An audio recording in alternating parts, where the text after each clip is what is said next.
देवी राधा रानी की सच्ची कहानी। दोस्तों, इस कहानी में हम बात करेंगे कि किस तरह जब हम सच्चे मन से भगवान को पुकारते हैं तो वह दौड़े चले आते हैं और हमारी पुकार जरूर सुनते हैं।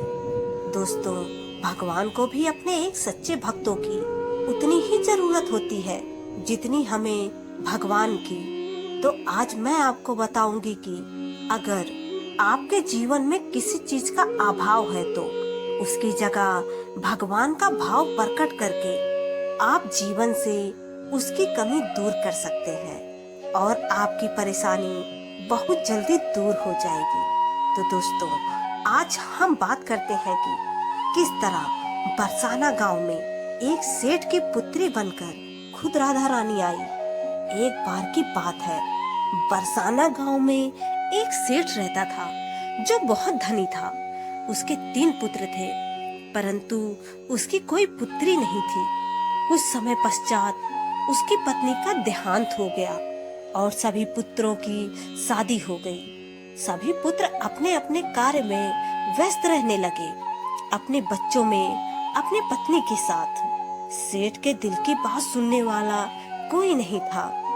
सेठ को शुरू से ही इस बात का बहुत दुख था कि उसकी कोई पुत्री नहीं है, लेकिन अब उसकी पत्नी की मृत्यु के बाद उसको यह दुख और भी सताने लगा और वह इस बात को लेकर परेशान रहने लगा कि उसकी कोई पुत्री नहीं है।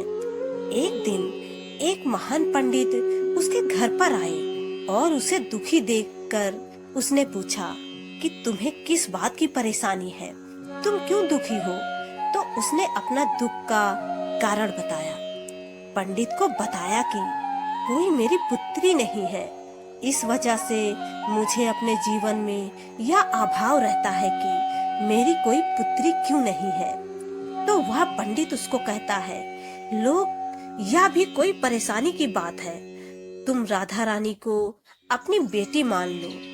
हमारे जीवन में जिस चीज की कमी होती है उसको भगवान ही पूरा कर सकते हैं। परेशान होने से क्या होगा, तुम राधा रानी को अपनी बेटी मानो और उससे अपने दिल की बात किया करो। देखना, तुम्हें यह अभाव कभी नहीं सताएगा। सेठ को पंडित की यह बात अच्छी लगती है और वह ऐसा ही करता है। राधा रानी की मूर्ति लेकर आता है और प्रतिदिन भोजन करने से पहले राधा रानी को भोग लगाता है, फिर स्वयं भोजन करता है और सोने से पहले राधा रानी के साथ खूब बातचीत करता है। ऐसे ही करते करते वह दिल से राधा रानी को अपनी बेटी मानने लगा और वह भूल ही गया कि उसकी कोई बेटी नहीं है। उसे इस बात का आभास होने लगा कि उसकी पुत्री सच में है और वह बहुत दिल से उसे अपनी पुत्री मानने लगा।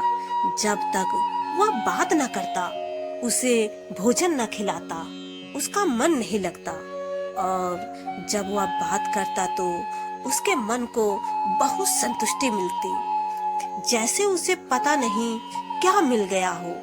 तो एक दिन सेठ के घर पर एक चूड़ी बेचने वाली मनहारन आती थी और वह उसकी बहुओं को चूड़ियां पहना कर जाती थी।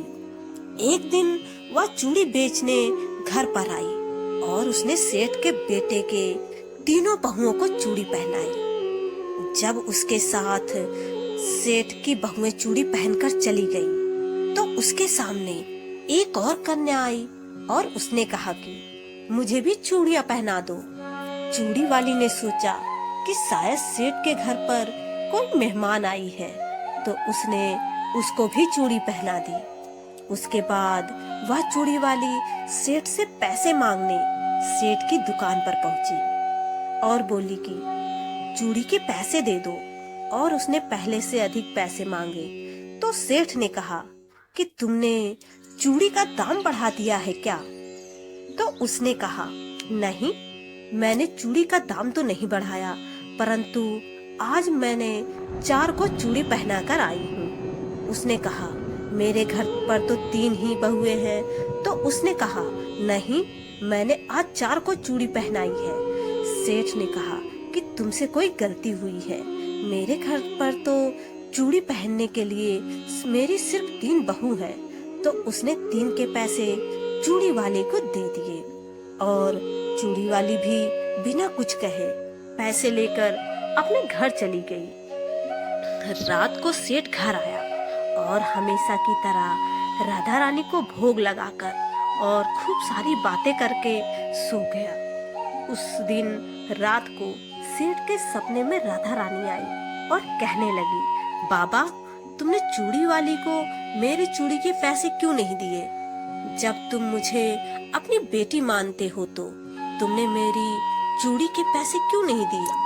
और ऐसा कहकर एक लाडली बेटी की तरह रोने लगी। यह सब देखकर सेठ की आंख खुल गई और वह भी रोने लगा।